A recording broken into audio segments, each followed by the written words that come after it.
A Southern Kentucky volunteer firefighter now faces charges of stalking and voyeurism after he's accused of peeping in a woman's window.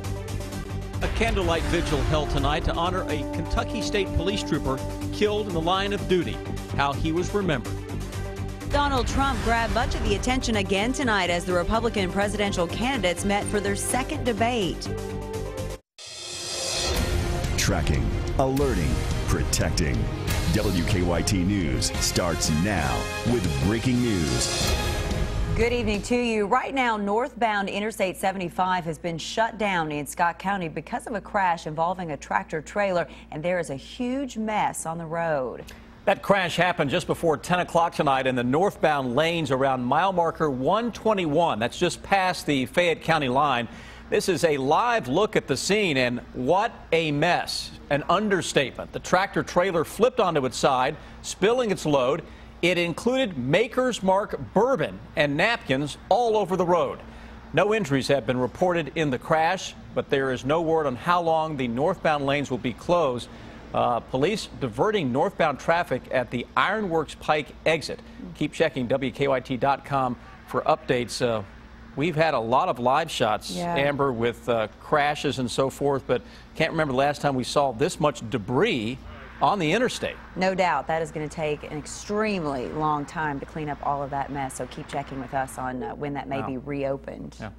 A Laurel County woman heard a strange noise outside her window, then noticed an unusual man running away. And tonight, police have arrested a volunteer fire chief they say was peeping into her home. The Laurel County Sheriff's Office charged 38-year-old Dewey Douglas Creech with voyeurism, stalking, and criminal trespassing. Garrett Weimer talked to investigators tonight. He has our top story at 11.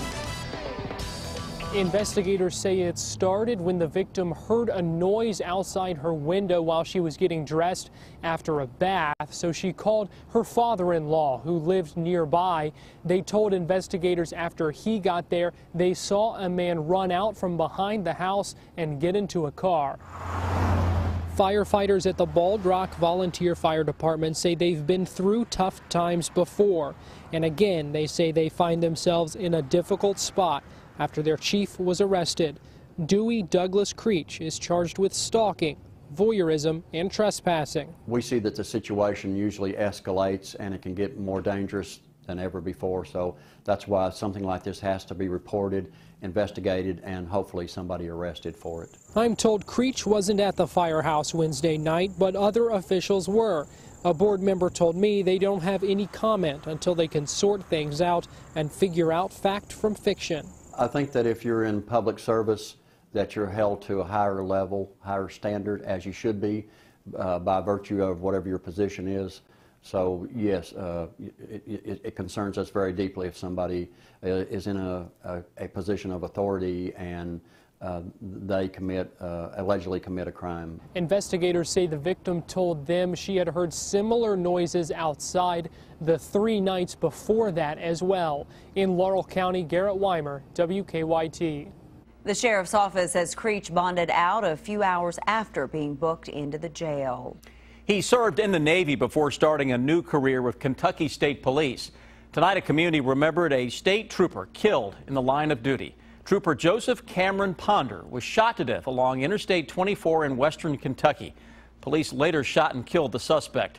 Trooper Ponder grew up in Hardin County, and tonight a vigil was held at the high school where he graduated. Our Monique Blair is at the live desk with a story new at 11. Monique. Well, Sam, he was a high school track field was packed tonight with Trooper Cameron Ponder's friends and family. They shared memories and remembered the type of man he was. Cameron looked for the goodness in every man that he met. Trooper Cameron Ponder was well known on this North Hardin High School field as a track star, but Wednesday night a crowd gathered on this field again, this time to remember the life of the young man. So we come together tonight with one heart, with one purpose, to honor the life of a very special young man, to honor the life of someone who was willing to give it up for us. Trooper Ponder's friends say he was someone who made them want to do better, someone they wish they could talk to just one more time. All I want to do is tell a great friend thank you. Police say Trooper Ponder was trying to help the man who killed him Sunday night by trying to get him and the people in his car a hotel room instead of arresting him for having a suspended license. But doing good deeds was something Cameron Ponder was known for. He had a classmate in the academy who drew the post that Cameron was at, and he was going to be pretty far away from his family. And Cameron switched. He volunteered to take his post and give him his. And as they try to say goodbye, there just aren't any words to describe it. Trooper Ponder's friends and family say they will never forget. Rest easy, my friend, Joseph Cameron Ponder. Now the procession for Trooper Ponder's funeral will begin at 12 o'clock Friday afternoon in Elizabethtown, and it will end at the Kentucky Veterans Cemetery in Fort Knox. At the live desk, Monique Blair, WKYT. A visitation for Trooper Ponder will be held tomorrow from 1 to 8 at Stifton Baptist Church in Radcliffe. This morning, many people took part in a memory march in Laurel County to honor the trooper. Laurel County Jailer Jamie Mosley organized the walk. He said he wanted to let police officers in the area know they are appreciated. Mosley is a former state police dispatcher and trainer. The march began in downtown London and ended at the nearby state police post. More fireworks tonight as the Republican presidential candidates met for their second debate. The top 11 candidates, according to national polls, met at the Ronald Reagan Presidential Library in California. Greg Boswell has the wrap of the debate. The 11 candidates with the highest poll numbers took the stage for the second primetime Republican debate. The first topic, frontrunner Donald Trump. I think his response, his visceral response to attack people on their appearance, short, tall, fat, ugly. My goodness, that happened in junior high. Are we not way above that? I never attacked him on his look, and believe me, there's plenty of subject matter right there. Jeb Bush criticized Trump's plan for immigration reform. Are we going to take the Reagan approach, the hopeful, optimistic approach, the approach that says that you come to our country legally, you pursue your dreams with a vengeance, you create opportunities for all of us, or the Donald Trump approach, the approach that says that everything is bad? Retired neurosurgeon Ben Carson, who's number 2 in the polls, said he would allow some illegal immigrants to stay. People who had a pristine record, we should consider allowing them to become guest workers primarily in the agricultural sphere. This was businesswoman Carly Fiorina's first primetime debate. She called on Republicans to submit a budget defunding Planned Parenthood despite a veto threat. This is about the character of our nation. And if we will not stand up and force President Obama to veto this bill, shame on us. The candidates also debated the Iran nuclear deal and relations with Russia. Craig Boswell, CBS News, Simi Valley, California. Rowan County Clerk Kim Davis also came up during tonight's debate. Mike Huckabee, who appeared with her at a rally last week, argued for her right to defy the Supreme Court's ruling legalizing same-sex marriage. But Jeb Bush said while he supports religious rights, someone else in Davis's office should sign marriage certificates. Tonight, a powerful 8.3 magnitude earthquake hit off the coast of Chile. The quake shook the country's capital of Santiago, causing buildings to sway.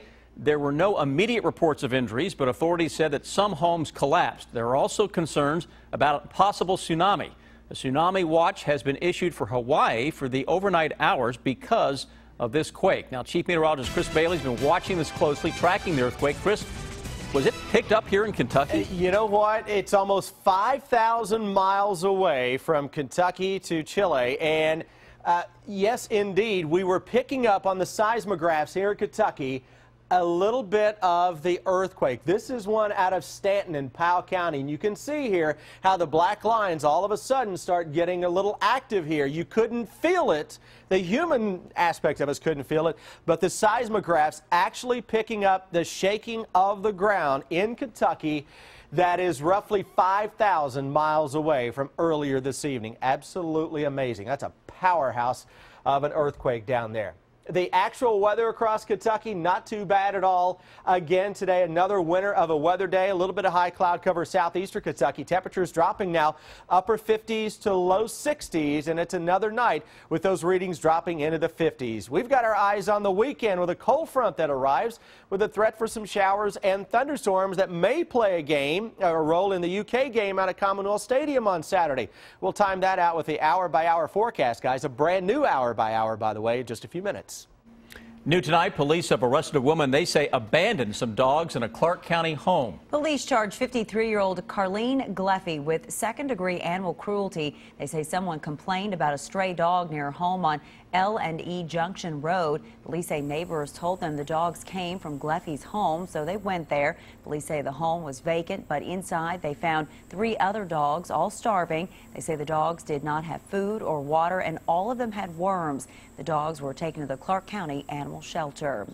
New tonight, we are tracking a death investigation at a Laurel County home. The Laurel County Sheriff's Office says a woman's sister found her dead this afternoon in a home on Little Pittsburgh Road near London. The woman has not yet been identified. Police say the body has been taken to Frankfort for an autopsy to determine a cause of death.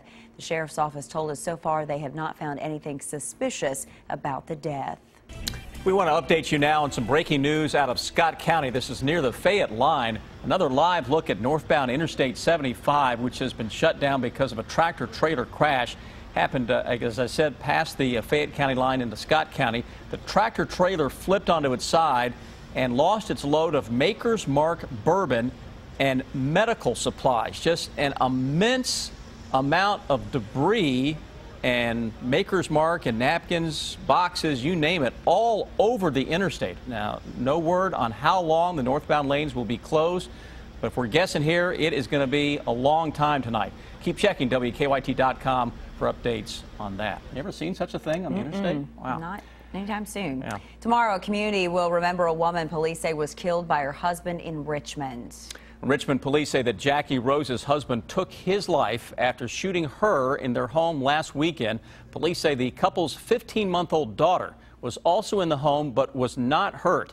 Jackie Rose was a 911 dispatcher and an active member of Vineyard Community Church in Richmond. She interacted with a lot of the people here through a small group or through serving in various ministries, and so it was going to be very important for us to, well, just be honest, we gathered together, we held hands, and we cried for a minute and we prayed. A memorial service has been planned for Rose tomorrow morning at 11:30 at the church, which is in the Richmond Mall. Rose will be buried in California, where she's from. A GoFundMe account has been set up to help her daughter and her family. We have a link to that at WKYT.com. A high school project ended with an Irving, Texas high school student in handcuffs, and now the misunderstanding is raising questions about racial profiling. 14-year-old Ahmed Mohammed used scrap metal and computer parts to build a homemade clock, but one of his teachers thought it was a bomb and called police.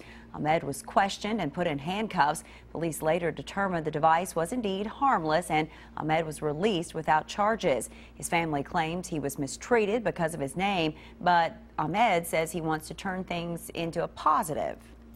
I will try my best, not just to help me, but to help every other kid in the entire world who has a problem like this. Ahmed now plans to transfer to another school. In a tweet, President Obama said, quote, "cool clock," and he invited Ahmed to the White House. New tonight, the Primate Rescue Center in Jessamine County wants your help naming a monkey found in Bath County last week. Investigators still aren't sure where that monkey came from, but they think it was used for medical research at one time based on a numbered tattoo on its chest. On its Facebook page, the Rescue Center is holding a contest to name the monkey. The person with the winning name will receive a special gift bag.